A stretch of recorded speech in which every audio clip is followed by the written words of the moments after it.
everybody, and welcome to Candid Conversations. I am your host, the laid back, down to earth life coach, Aisha Israel, and we are ready to get started. You should be here in the studio because me and the producer were jamming to the intro video. Anyway, so I hope you all had a wonderful and blessed weekend. I had a relaxing weekend for the first time in a long time. I did not have anything on my calendar. I didn't have anywhere to go, nothing to do.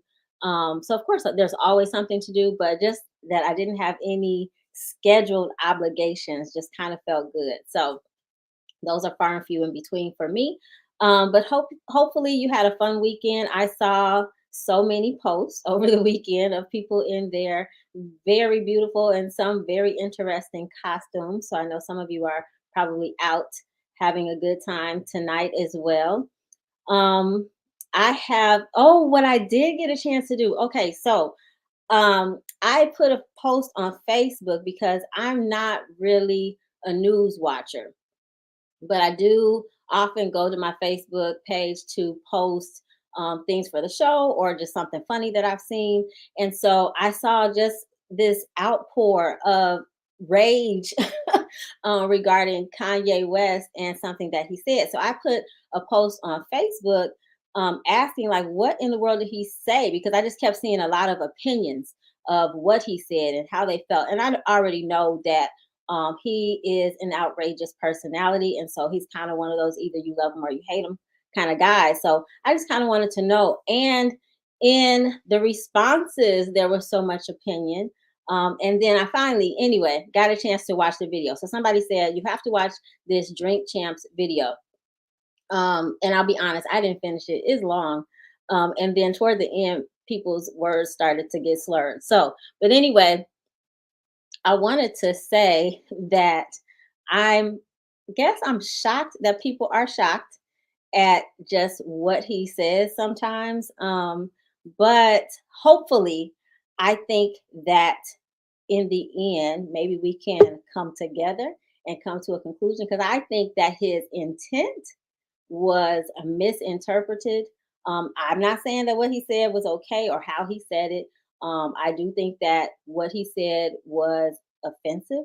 But I think that for all intents and purposes, he really has a love for the Black community.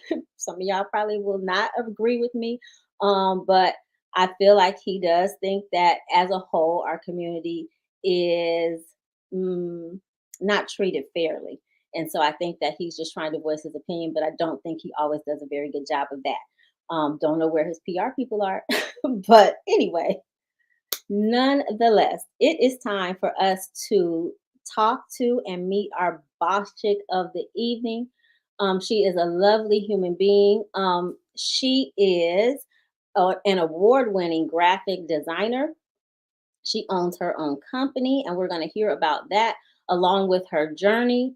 And I just am amazed. I think she has some other things on the horizon too. So we're going to find out just a lot about what's going on with her professionally and if she so chooses to share personally. But hold tight. And up next is our boss chick, Miss Tahiti Spears.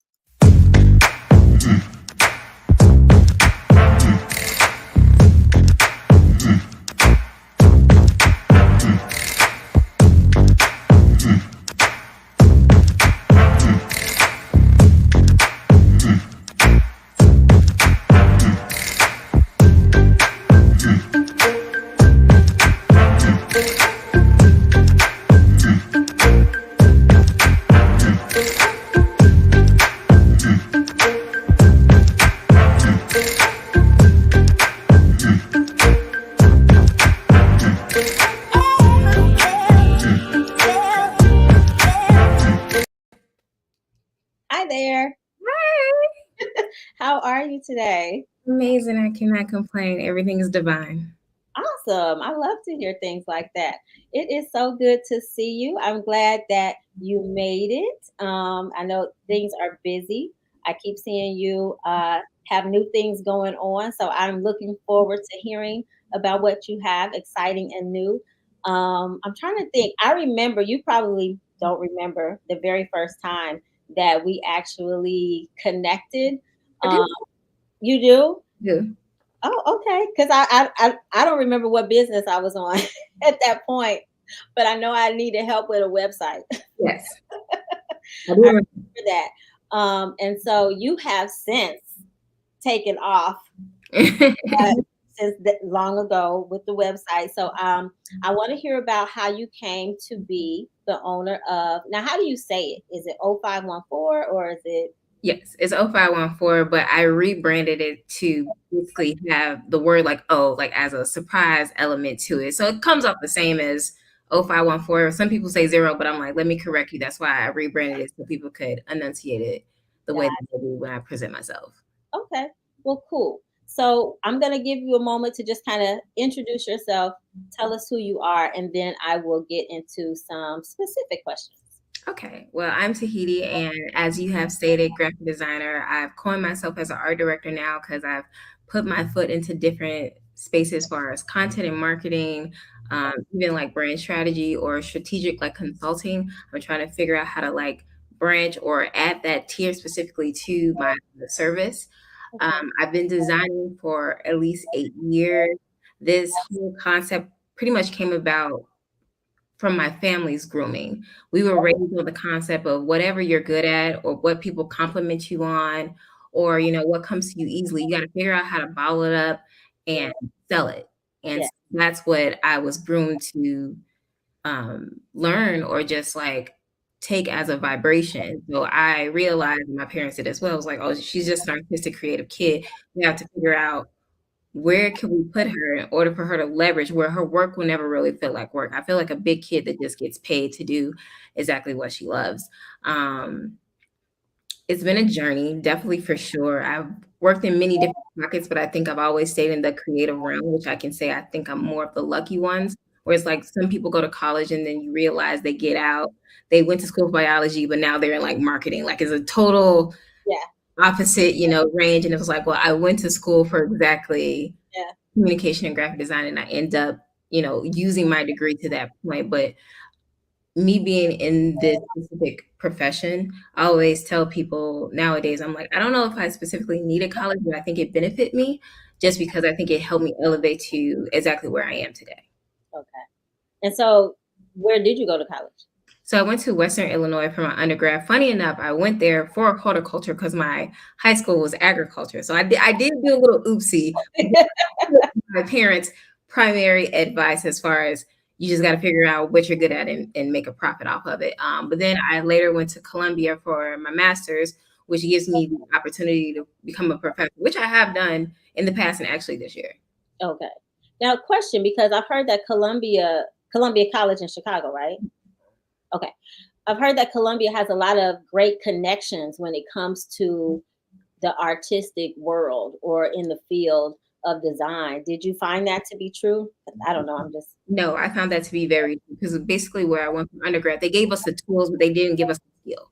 So basically, when I went to my master program, I got to meet these teachers who work with people such as in the likes of like Chanel and Balmain. So I got to take that European structure and then make sure to turn it into something that's modern and minimalistic. Because okay. often we see things designed in our neighborhoods and we're like, why are they so gaudy? Why Yeah, are they just doing so many things? And they made me realize like in order to catch the consumer, first, the product must be good. yeah, Two, the brand must be eye catching. Three, yeah, don't overthink it because they'll overthink it. yeah. Yeah, but Columbia definitely had the resources, and even till this day, I still see like classmates that I've were in class with, or even like professors, but they were all invited. It more felt like a family structure because I think in master program they're like, you're here for a purpose. You're trying to win. We're Right. not just trying to teach you. We're trying to give you the tool in order to flourish in some capacity. And it's nice to actually have people that have worked in the realm, which some institutions that isn't the case. Okay. Okay. Yeah, So would you say you had to hustle? I mean, I did. because you have your own business and that takes a lot. It is. I know that you're doing what you love to do, but I mean, because I don't know, you seem really um, graceful in what you do, and so I don't know, like, does it come easily to you, or did you have to hustle? Like, do the clients just fall in your lap? Like, what's going on, Tahiti? I mean, I love the word grace because it is kind of that. Like I've never done any marketing or email blasts. It was more so, I think I caught the pocket of social media at the perfect moment. It was Mm. a moment where we were all graduating from college, and all of us had this mindset that we don't want to work 9 to 5s forever. We, Right. or it was the concept, we don't want to work for the man forever. And then Instagram, Sorry. people were unaware of really what Instagram was. We were like, oh, it's a place to like post our pictures, but somehow it ended up becoming this marketing tool. And I was in the right space at the right time, networking with my own peers, basically saying they wanted to produce their own companies or they wanted to produce content. I'm like, well, I can do that for you. And then doing that as a creative, I started off lowballing myself. But Okay. then I started to realize and do research amongst other designers and see what they were charging. I was like, okay, I need to change this. I need to create a structure where it feels like a business and I don't feel like just your friend designing for you. Yeah.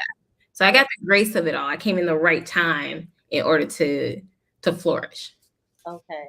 And so I have a question for you because um, I've seen pictures of you. You're gorgeous. What makes you choose to be like behind the camera? Because you can definitely be in front.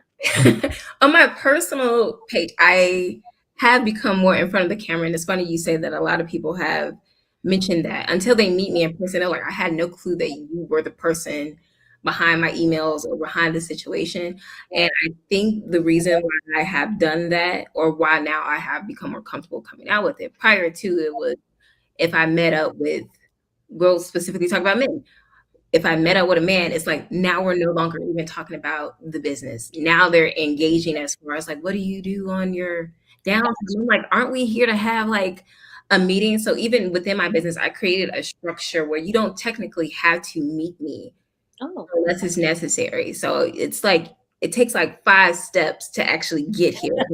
In some moments, I feel like, okay, I actually do need to meet you because it's just like not coming through. But I think that's the reason that I sway away because I want people to see me for the work, not the beauty, but just actually what I present and have as a talent. okay. And so because I've seen just you in different stages, what is your primary focus right now? Because you're not doing websites anymore, right? No, so I've expanded my team. So websites still live in the house of 0514 Design. I just hired a web designer. So I have a Okay, web designer and a copywriter. So I got realized at a certain point, I was like, I'm not an octopus. I can't do all of these things. right. I don't have that many hands. I can, but Yeah. also that is something where it would just like strain my lovely lifestyle that I like to have. I like to have that freedom of range and go celebrate my wins. And I think the point of where you can't gatehold all of these clients. The point is, once I feel like people get to a certain place, you must share that wisdom, you must share that journey, you must share that experience. And Yeah. if you do that with the right people, they won't bite your hand. They'll more than likely be grateful, or Mhm. they'll go and do their own thing. But I think that's kind of the point because that's where I came from. Okay. The man who taught me basically took me into every room, let me see his process, let me see how he had the gift to gab in order to sell everything. And when I left, it hurt, but he was like, I knew this was going to happen. I was building you to this person. And I'm hoping the people that are right with me see that. Like the young lady that I have is phenomenal. Okay. And I meet up with her every once in a while. And I'm just like, how do you feel? I was like, Yeah. I want to groom you to lead, but if you don't want to lead, please. Because my old boss, honestly, I still work for him. It's like you don't want to bite the hand that fed you. Right, Yeah. exactly. Especially when they're good to you and There- they're open and they're honest and they're transparent and they're genuinely helping you. I Yes. absolutely understand that. And then you pay it forward. You're doing the same thing. So that's awesome. So I know that I saw something about Target. I don't know. Was it? We're gonna get at Target though. We're gonna get at Target sooner or later, one of these years. But Okay. on the table. As of recent, I want to say early this year, an opportunity came across from the I want to say Rolling Out magazine. Basically, they had like a competition for people to produce a clothing line for Black History Month. And I'm not gonna lie to you, I was at the last minute. It was like my birthday weekend. I was like, I really don't feel like doing it. I don't really got the time, but I got a ton of ideas just sitting in my notepad. So he just flushed them out, put them out to the public. I introduced myself and presented to the whole team. I got a call back probably like 2 days after my birthday. It was like, you won. I was like, oh. because I was like, I wanted to offer them something that didn't look like something they've done before. I wanted to give them a story. Just like as Black History Month comes around, a lot of people like to bite us in order to get, money off of it. We saw that during Juneteenth. It was a certain Yeah, product that even didn't need to be branded. We don't need Juneteenth ice cream. We don't right. need any of that. We just need you to recognize the value of it all. And Black history is just like the line that I'm creating is called "I'm Here to Tell You," and it's just anecdotes and quotes and statements of basically me giving flowers to Love it. the community. I love it.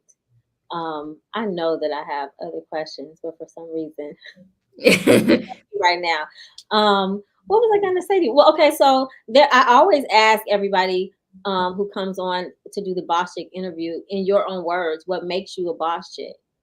um, what would I have to say?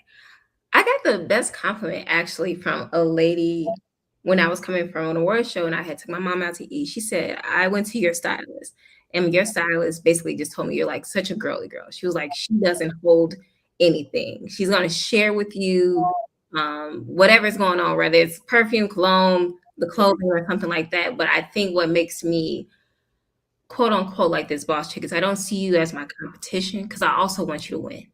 The Yeah, thing is, I'm gonna give you the blueprint, but guess what? You're gonna do it totally different. And that happens in all these existing companies and businesses with women. We can look at it, we can try to duplicate it, but there's no way in fashion that that's possible. So why not share the gems, the qualities? And I always tell people, it's like when you go to the grocery store and you go to the bread aisle, there's about 50 different breads.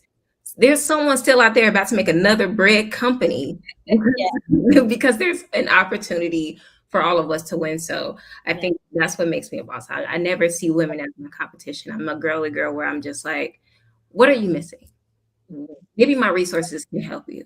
And then my thing is, I'm not always wishing for something back in return. I know a blessing is going to come upon me twofold better if it's in money, if it's in joy, if it's in health. And I think that's what, keeps giving me this push to be the boss, to be this voice for what other young women need, or the person that I needed when I was 8 years yeah, old. yeah. I want to become the role model that I needed. Absolutely. And it's funny that you say that about just not being worried about asking for anything. I just remember, like, I was, I've said probably plenty of times on the show that I was raised by an accountant who just watched every penny, really, because I remember my dad saying, like, can't we just round to the next nickel? You know what I mean? Like, why, every single penny. And that's kind of how I was. You know what I mean? I watched every penny. And not that I don't manage my money now, but yeah, I'm okay with rounding to the nickel, or to the dollar or whatever. But I remember when I moved to Chicago, my aunt made a comment and she was like, how can you get more if you holding on to what you got? You know what I mean? So like, for example, she did a whole metaphor. She's like, if you have a quarter in your hand and you holding it tight, I can't put any more in your hand because you're holding on to that. She's like, open it up, let it go, and now you have room. I was like, I love that. So I Right. tried to hold on to that for for the rest of my life, because it frees you up. Yeah.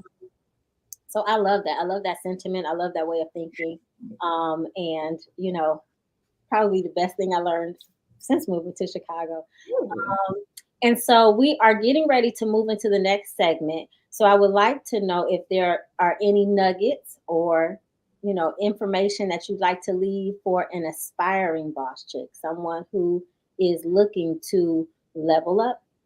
Honestly, I always tell people that bosses or entrepreneurs come in different shapes and forms. They come with a 9 to 5 hustle sometimes. Sometimes they come with doing it by yourself. Sometimes they come with parenthood. But the thing is, if you love what you do, you'll find the energy to do it. And people are always asking me, like, how do you have balance to do so much? Because at first I did have a 9 to 5, and now I'm a full-time entrepreneur. But the thing is, I don't think it's called balance. It's called harmony.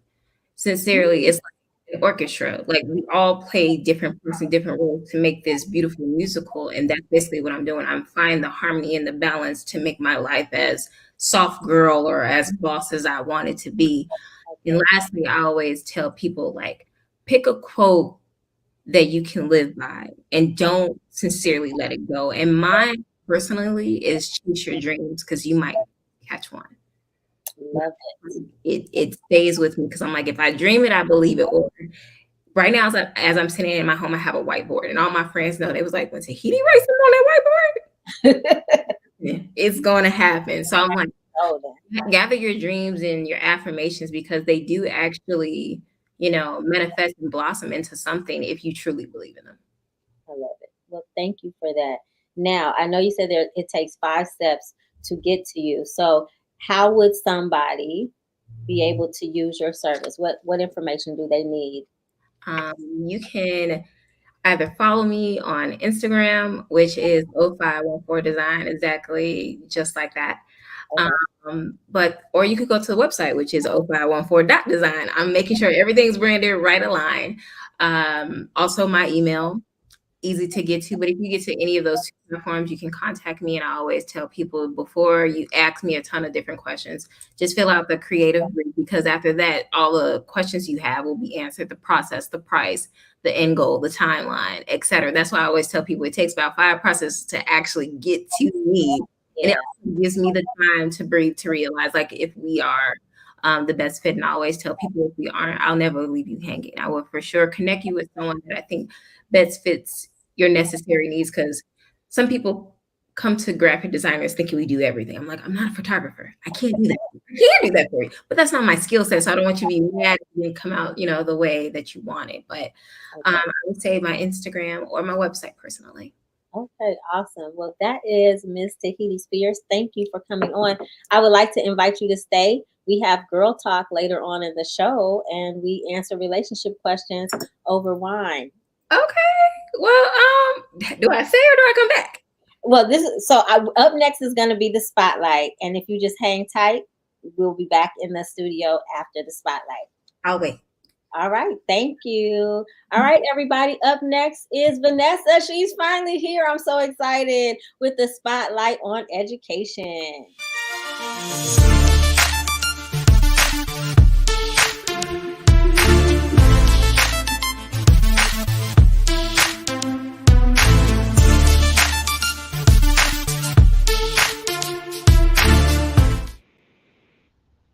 Hey, CC family. That's right. Candid Conversations. I'm here in my little mermaid gear. Yes, it's Halloween, and teachers go all out for Halloween. I got to visit Chicago for a sad reason, so I wasn't able to be on the show, and I missed you guys. Mwah, mwah, mwah, my CC family. This is your teacher friend live from Chicago, from California. So if you ever say to yourself, like, I don't know a teacher very well, I'm that teacher. So send me some questions, I will answer them. So let's talk about some questions I have gotten. Parent conferences are coming up. Let's remind our students that they are in control. What your student sends out in that classroom is what you will get back on that in that parent conference, be it in the report card or the conversations that you have with your educator. If your student has their homework on time, homework is such a small part of what's going on in the classroom. It's just for practice, not for perfection. So don't be afraid to make mistakes. Are they paying attention in the class? Your teacher will tell you if they're participating, if they're having great conversations, if they're contributing. That's what parent conferences are all about. But ask your student, how was your day? What did you learn today? Every day can't be, I don't remember. And if they're saying that, ask some probing questions. What did you learn in math? What did you read today? I have a brand new student in my classroom who he kind of missed the beginning. We're already in day 47. And so I'm kind of having to probe about what he likes. So for my students, I'm all about reading. My student loves to talk about um, flying and airports and planes. And so I'm reading a book called Fly with my student. What are you reading with your kids at home? Sometimes those great books that have those great characters that you want your child to read, the teacher may not get to it. We only have 180 days. And of those days, we only have one, maybe 30-minute block of reading. Read to your child at home. Read those same books with those great characters that look like your child, that have to overcome some struggles. Read them over and over again. That's how you capture that child's love of attention. Our boss chick today was speaking to my heart. She was talking about the influence of her parents, that path that they set together. She wanted to follow that path. And when she kind of diverged and went someplace else, she had to apologize. No apologies. That was her journey. But I'm so impressed that she remembers things that she learned from 8 years old. So, parents, you are so powerful. She also talked about collaboration. In the beginning of the school year, those teachers asked, they had some interest survey or some work survey about your child. They wanted to know about your child. For my new student, the parent didn't want to fill out the survey, but that meant I had to spend some time to figure out who they are. That's the way we collaborate. You know your child best. Fill out that interest survey. Tell the parent what your child loves. Tell the teacher, sorry, tell the teacher what your child loves. Talk about your student's strengths and their challenges. It's okay. What does your student need? Communicate.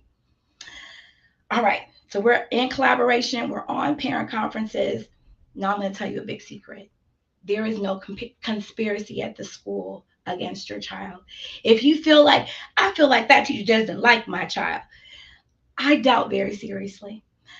When I went to Chicago, I went to the funeral of a close member of my family. She was a school clerk and she knew every child's name. The cafeteria lady, she sees your child. The bus driver, the coach, they see your child. They see them every day, 180 days, and they want them to succeed. They want them to win. And every child on that campus can win with our support. Get to know your school community.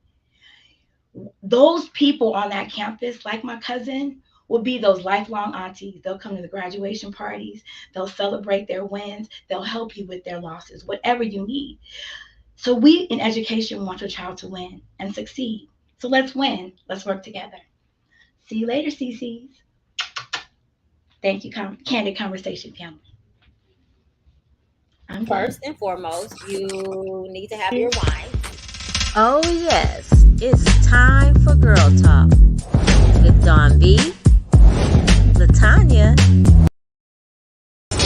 and yours truly, your laid back, down to earth life coach. All right, ladies, it's time to decide. Would you like a question, a scenario, or a personal truth? Think about it, but whatever you choose, just don't forget the wine. All right, now it's time to get this conversation started. Hey, ladies. Hi. Okay, so Happy Monday. Monday. It is Monday. Vanessa, the hair. So Halloween, girl. It is Halloween. I am giving you Little Mermaid vibes. yes, so much life over there. I love it. Okay, so really quickly, let me just introduce the panel to the audience. So to the, is that the right of me on the screen? Okay, whatever. Vanessa is next to me. Welcome, teacher Vanessa. She just gave you the spotlight on education. We have our guest co-host, Alicia. She's here to work it out with the relationship questions on the panel. And we have Dawn B on the panel. Hey, how are you?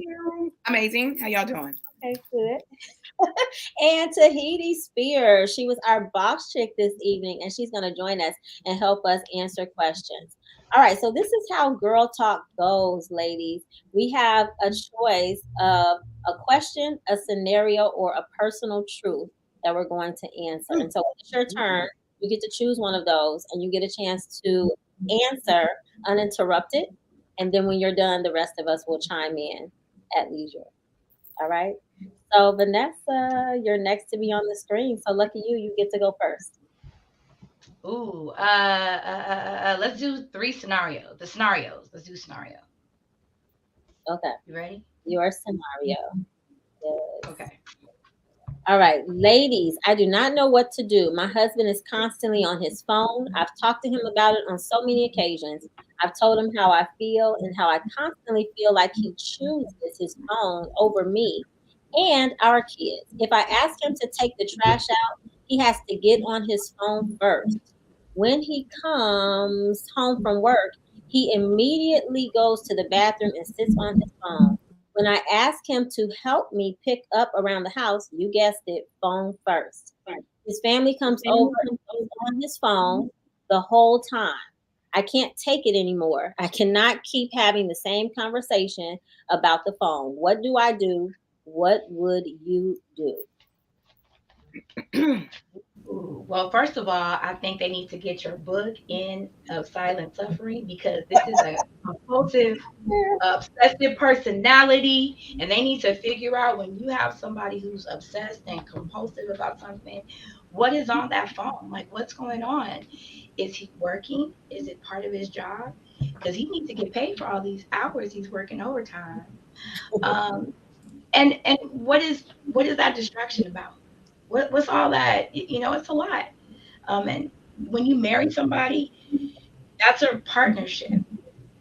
Where did the phone become part of the partnership?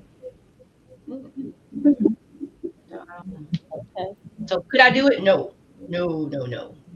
What would I do? Have them read your book, get into counseling because he's obsessive and compulsive.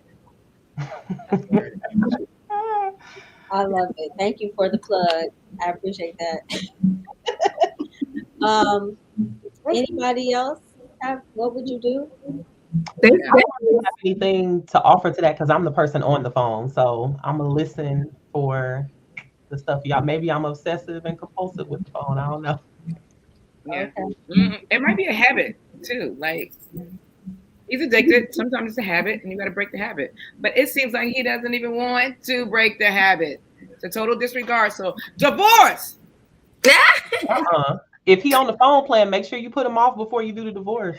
Oh, I think it's something that needs to be had. There's something in that phone for sure, but like I said, it could just be a habit. But I'm like, can we play something as far as like, let us put it down? Like, can we have a conversation? Can we converse? Like just me and you? I feel like COVID did that to a lot of people. Because I'm also a person. I'm like, I'm on my phone so much due to like businesses, entertainment. But I think there needs to be a moment. Maybe they have like offline hours or something like that if she's willing to work on it. But if she said it so many times, it's kind of like you're begging your partner now. Mm-hmm. see, she didn't enforce it because it's not. You're not gonna be saying that for months. Yeah. She probably be like, I wish you would get off your phone.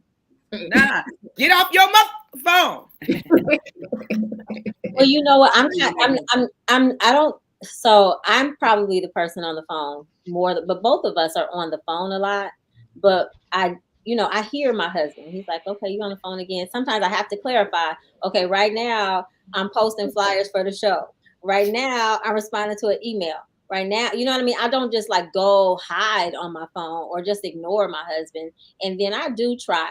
I need to get better. I admit that, but I do try to like sometimes just put my phone on the charger. That's my best way to not pick up my phone random because I am like you just kind of pick up your phone and be like, oh, there's a notification for this. Oh, somebody sent me something. You know what I mean? So if it's on the charger, because I don't sit still. So if it's on the charger and I'm moving around the house, that's kind of a way for me to not be on my phone. So I do try. I don't know what my husband's gonna say. He chimes in, but I care what my husband thinks. My phone does not come before my husband, so I do try. But It's hard. It's hard. And that's what I was saying. It's our Yeah, lifeline. It's our lifeline. But see, the thing too, when you hear my kid, I got little kids, and they be like, I'm like, okay, my bad. So I will risk missing something because, of course, the phone is not. But when you get on the phone and you check that email, right? And then you see a message, right? And then you just go down a rabbit hole. You start looking at everything like oh, damn, I even sent an email back. Yeah. But I saw everything on Facebook and Instagram. Yeah. Mine is that like I'll go to look up something on Google. Like just and it's all these articles. I'm like, oh wait, what happened? Or and this then next thing you know, I'm shopping for shoes because DSW is having a sale. And it's a rabbit hole. Yeah. All right. So what should she But do? you said that you actually talked to him about what you're doing, what she's saying. And I love it that you guys take empathy and you're like, well, I'm on my phone too. But you'll talk to the person. We're trying to eat dinner and you on your phone like this. Like you'll say, oh, I'm gonna finish this email. Let me get this money. We getting this money. But that's not what he's doing. I'm MIA and I'm not telling you what I'm doing. That's different. That's a little different. But I love the wives came in. It's like, well, I understand what he's going through. Oh no, no one ever said we It, understand. it depends on the We husband. don't understand. We are guilty as well. Yeah. It depends. Yeah. I mean, she doesn't. It doesn't sound in her. It doesn't sound like she's suspicious of him doing anything. But maybe she's naive too. I don't know. Or maybe she wants attention. It feels like maybe they've lost that. The attention. Yeah. It could be simple. Yeah. They probably need to get date night back in rotation where it's like we're at dinner, like we put your phone down, like talk to me. I'm your entertainment for right now. I'm your news right now. Enforce it. That's it. Right. Schedule something. No phone. No phone. At least a time period. No phone. All right. Cool. Well, I think we've answered her question. I think Let me check. I'm on my phone right now. All right, Alicia, you're up next. Would you like to question, a scenario, or a personal truth? I'll take a personal truth. All right. Without blaming your ex, what should you have done differently in your last relationship? Without blaming your ex, that's the hard part. No, it's I don't think that's the hard part because I really have been doing a lot of work in that area. Okay. So I think I've gotten to the point where it's less about what they did and a lot about what I did. I probably would have done more work on my relationship to grief, abandonment, and romantic relationships to others. Okay. So I think that would have been my work. If I had done that before, maybe I wouldn't even ended up in a relationship with the person.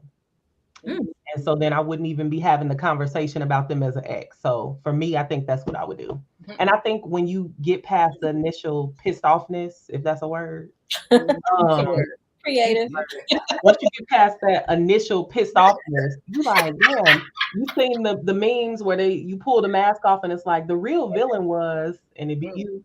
We do. Okay. Right, it's you. When they pull the mask off, it's you. So yeah, I think if it's one thing that I admit that I would have done differently, it would have been those things. Yep. Growth. Mm-hmm. Yeah. Nothing for me because I was perfect. Mm-hmm. I have moments when I float back to that where I was like, I just am beautifully and wonderfully made. I don't really see. And then it'd be like, no, it was you. It was you. Yeah. Mm-hmm. It wasn't. It takes a moment to look into the mirror for sure. I had to realize in my last relationship that I needed to watch my words. Like I'm very sweet, but I think when I got pissed, it was more so, I don't need you. I want you. And that hurts like the ego. Mm-hmm. And it's like, now I'm realizing I'm like, I can say that. I should not say that. But our issue was I was more of the financial provider. So that always came off and I didn't mean for it. But when I got heated, I'm just like, here we go. And I'm now realizing I'm like, think before it comes out. I think that's advice for me too. I'm really, really sweet until I'm not. And when I get there, I'm there. And I'm like trying to pull the words back after, but they gone now. So yeah, I'm gonna add that to the list too. Just watching what I say, I think with my personality and even how I grew up, like being able to verbally spar in my family, that's a thing. So you carry that over and it's like, I could rip you apart with what I got to say. Oh, Jesus. Should you rip apart? Maybe not, but I can. I can. It depends. Yeah. Some people do that grief counseling piece, Alicia, you let that slide a little by, but that grief counseling piece, I mean, I lost my mom, and you're right. If I hadn't have lost my mom when I met right around the same time I met the person I married, we were together a long time. But if I wasn't such in a grief space, I don't think we ever would have ended up together. He just would have been another boyfriend and nice relationship, and we would have. But everything in my life became something I held on too tight. So Mm-hmm. that grief piece is so true. Yeah. And you never get over heavy losses, but you have to learn to deal with it. Like you said, I totally agree with you. Totally agree. Yeah, I mean, I think that particular thing spiders into other stuff, you know. So, like you said, I mean, it affects maybe how you take care of your body, your relationships with friends and people that you would have romantic, all sorts of stuff. So, yeah, I agree. I think what I would have done without blaming my ex is I would have not cared so much about how it looked on the outside. Mm-mm. I think I spent a lot of time just trying to make sure that, whatever we were going through just wasn't detected. And I was going through a lot. Read my book. No. But and then also too, I am a mathematical person and things need to make sense. And so I would ask questions and I would ask questions and I would kind of wait until I got an answer. I don't think I would have waited, like, moving forward. I should not have waited so long. Like, if you can't answer the question, then I need to just move around. You know what I mean? I made excuses for not getting answers to certain questions. And I definitely won't do that again. All You know, right. I'm sorry. She just made me think about something when you said that. Just thinking about the pressure on Black women or women in general to be in a place where nothing is out of place. And when it is, or you make up the shame of being in a situation that's not in place, not even just romantically, just work, whatever. You get in that space with it, and it's like, ooh, I can't tell nobody nothing. And then it's like, child, you out here with one leg, no place to live. Then you reaching out to people, but it's like, I Exactly. really want to work on getting to a place with, not feeling like I have to hold it because that is so heavy. All of us are toe up, and Very, Yeah. like, so it yeah. leans on your sanity when it gets too heavy. Hmm. So yeah, I mean, but going through it, you don't always recognize it. Yeah. But yeah, so definitely would do that. All right. Did anybody want to say anything else before we move to Tahiti? Nope. Nope, because I'm always blame my ex. Okay, that's the end of that, huh? All right, Tahiti, would you like a question, a scenario, or a personal truth? Um, let's go with a scenario. I feel like we have a lot of input as a group. Let's see. All right, let's see. This is So I'm wife number 2. My husband was a widower. They were married 8 years and together 12. We've been married for a little over 2 years. We have one son, baby on the way, and a dog. He is finally finishing his dissertation after almost 10 long years. He stopped when the late wife got sick and then eventually died. I used to be insecure about his first marriage. I pushed him to finish school, I guess. We are at the finish line. I'm thinking about telling him I will be okay if he included her on the dedication page. If you were or are married to a widower, would you suggest it? Would you be okay with it? Am I tripping? I think this is open enough. I think if she has enough security within herself, I think that's fine. Because I mean, he had children with her, so I feel like that's a part of like their bloodline and legacy. I don't think that's doing any harm or injustice. I could see if she was still there, Right. that might feel a little bit different. But this just feels like a moment to, I think, glorify a person if she did help him through this process. I wouldn't personally see it as any harm or no foul. I don't even think I would see it any harm if she was still alive. I mean, if she had some input, if she's the mother of some of his children, she has a position. Yeah. Um, yeah. I mean, it depends on what the application says, but I don't think I would have a problem with that, alive or not. Yeah, I dated a widower. Oh, Yeah. she dead. So she dead. Let the man put the Yeah. dead woman on the book. She dead. She might come back and spook me in my dreams. No. No. Yeah, so Petty I dated petty. a widower and he had a little girl. And so I would try to think of things to honor her. Not so this would be a amazing way. So spending time with the little girl, we would do things She had cancer. We did cancer walks. We did raise money for cancer. Like honor mommy's memory. I don't think that's a disrespect to her because she's not even here anymore. Um, and if he doesn't do it, then it might make him feel some kind of way because yeah, he's a widower. Yeah. I think sometimes you have to forget about yourself and realize like this might just be something that is for that person. I think some people forget that disconnection. Like, oh, I'm thinking about myself. Well, what about him? Like, have we said and talked? Like I said, I don't think it would be a problem, but for some reason, it is a problem to her, which is kind of an issue. Well, she could have friends that are saying, "Girl, you gonna let him put his, his first wife on there? You don't know." Dead wife. She The dead wife, right? They didn't break up. She died. Like that's Not break different. up. I mean, no, I agree with you all. I'm saying I don't know why she's even. Well, that's where her insecurity is coming in, because, like you guys said, they didn't break up. She died, which means he still loves her. So I'm insecure. Like, damn, is he thinking about her, or is he like over her and thinking about me? Or I feel bad. Like you can feel kind of weird with that. Like, I agree. Thinking about his dead wife. Yeah. Well, you can't chase no ghosts, but I mean, somebody might try. Yeah, agreed. Okay, cool. Dawn, it's up to you now. Okay, what haven't we done yet? Question? Dawn on her phone. No, that's okay. Yeah. We've done 2 scenarios, 1 personal truth. So right, we haven't done a question. I'll do a question. All right.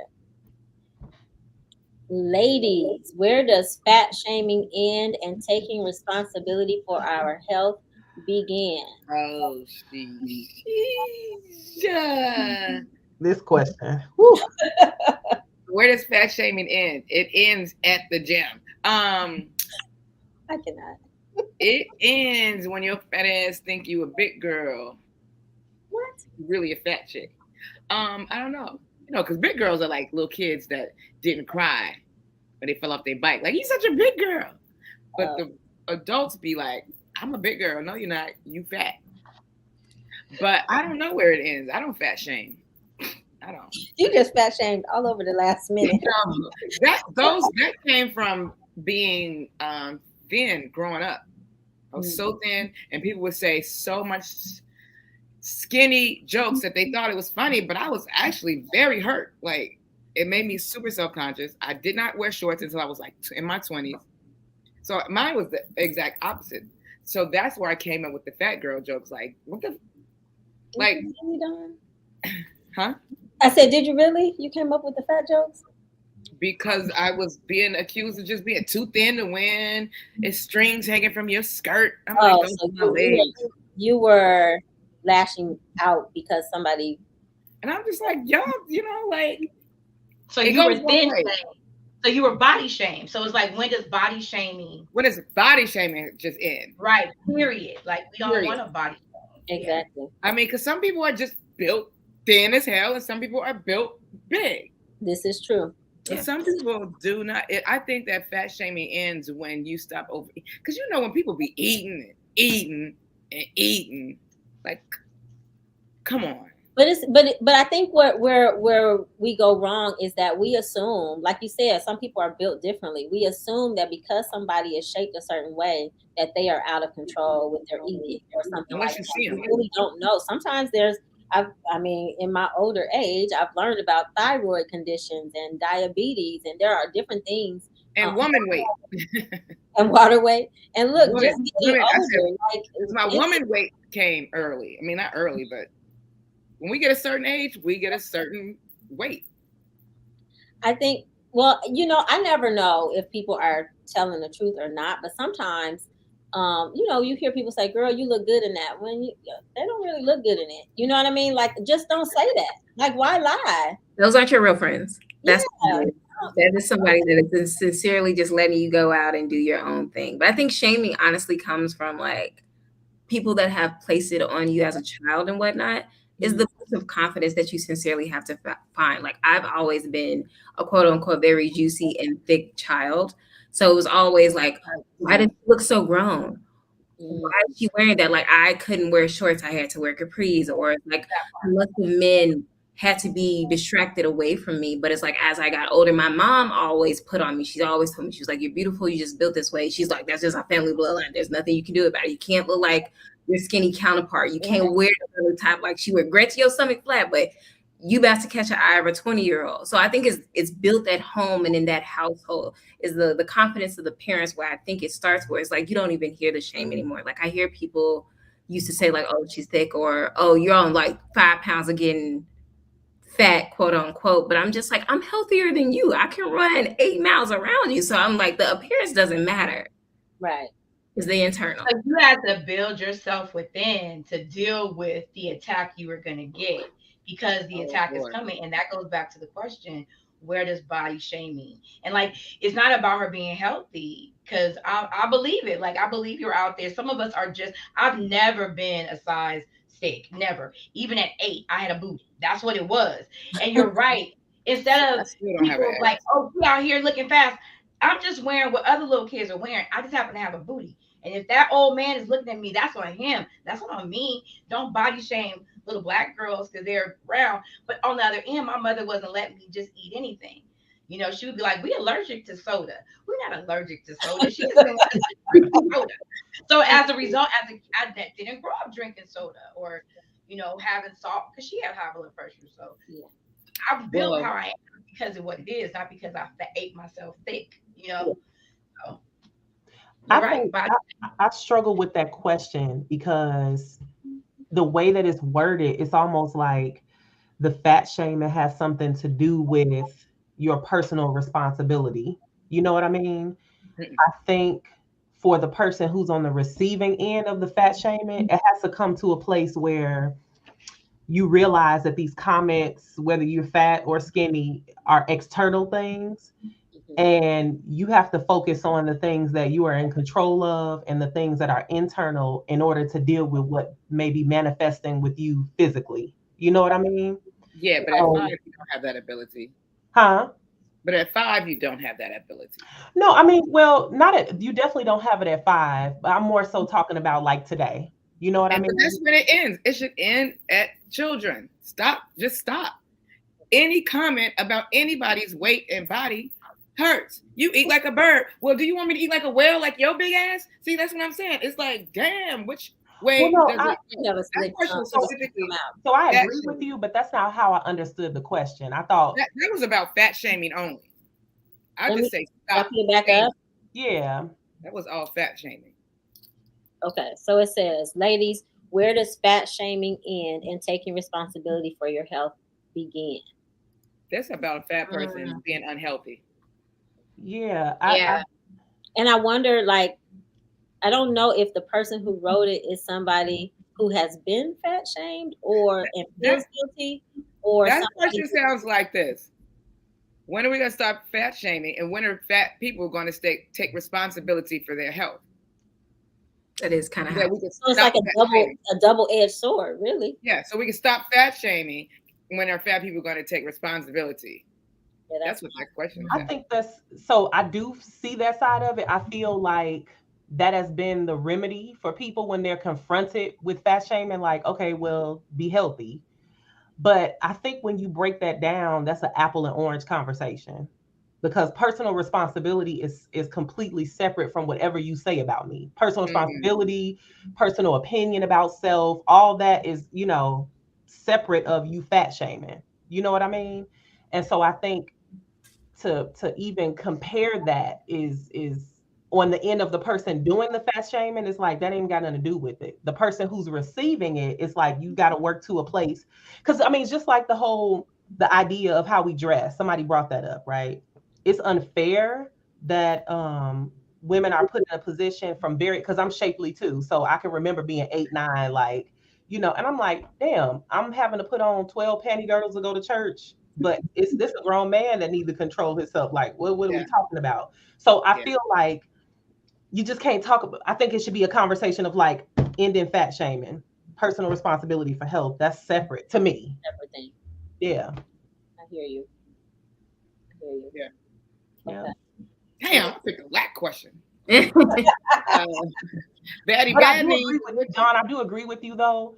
I don't think it matters You could be 2 pounds or 220,000 pounds. Somebody is going to have some. The bigger conversation is, why do people feel comfortable commenting on your body at Right. all?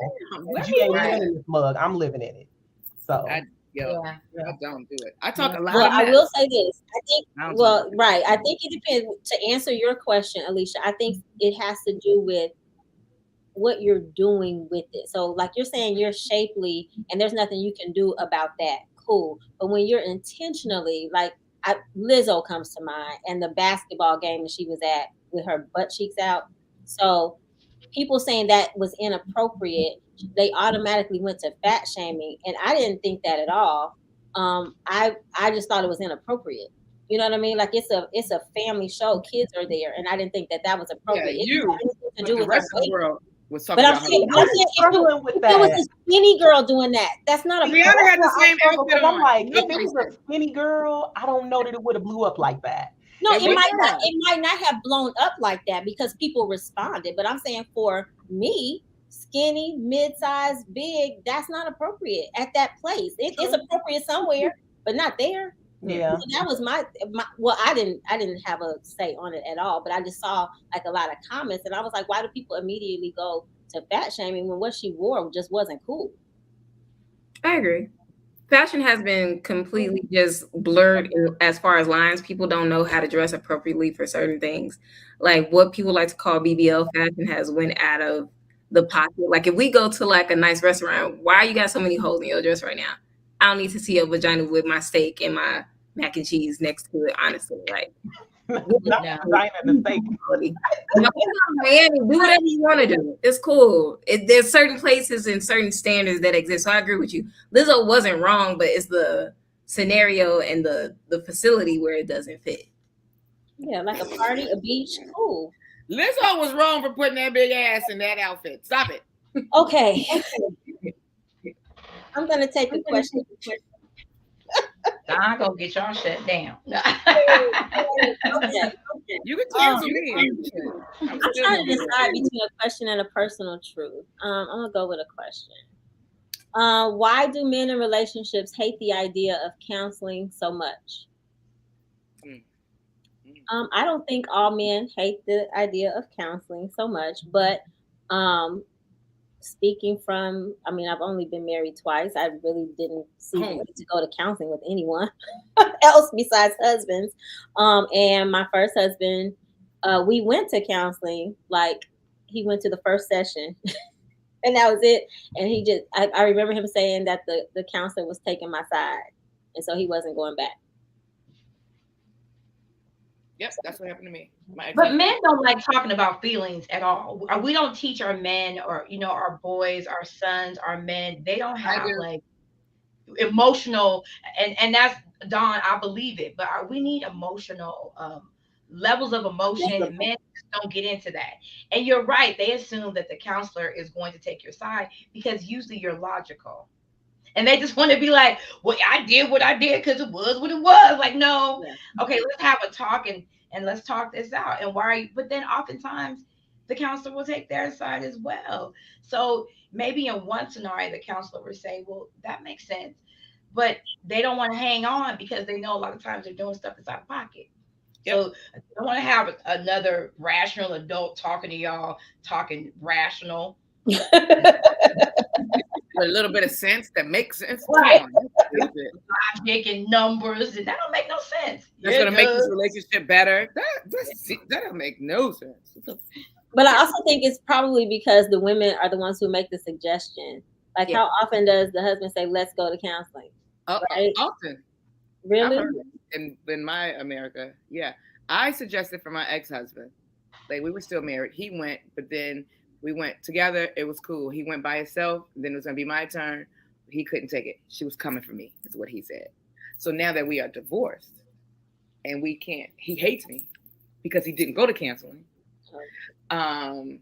He suggested that we go so that we could properly co-parent because he can't think in his brain how to heal himself for the betterment of a 6-year-old and a 9-year-old. Oh, wow. Ridiculous. So men they just can't think past the day. We all the way into next month. That's how we think. Or farther. further. You know, all the way to Z. They still at A, like, oh, I'm gonna be hungry in an hour. That's the far. That's it. They can't go past it. I think we're dealing Right up.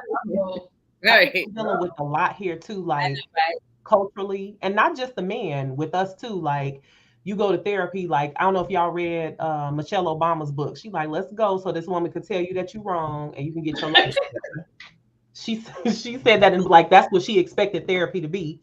Like, let's go so this woman can get you together and then we can go on. But they got in there and she was like, you toe up too. You know, so I think going in with an open mind on both ends, like, okay, I see all this stuff going on with you. Maybe it's some stuff going on with me that I'm blind to, but we could both benefit from therapy. And then you add in all that cultural stuff, like Black folks. I mean, we're getting better, but we're not going to therapy. We're not opening up about our feelings. We not, you know, so We're not going to the doctor. yeah. Oh, sorry. I think our generation of people are turning around a whole group of folks and getting them to look at life from a different perspective as far as healing, beyond just going to church and praying about it. And then, you know, maybe not realizing that along with prayer, you as a human have been granted the power to put action along with that. So, you know. I think it's also the random stigma from like back in the days, like, we don't need nobody else in our business. I think a lot of people still reflect that way, where it's like, she get paid to not tell anybody. If she do, it's not going to in a circle anyways. And if she does, we get paid, goofball. Exactly. Okay. Single for a long time. You need your responsibility to keep your secrets. Okay, well, ladies, on that note, it's time for me to close the show, but don't go anywhere. Don't go anywhere. I'm going to close out. Sit tight. Thank you, Tahiti and Alicia, for joining us. I'm so glad you made it, Vanessa. All right, sit tight.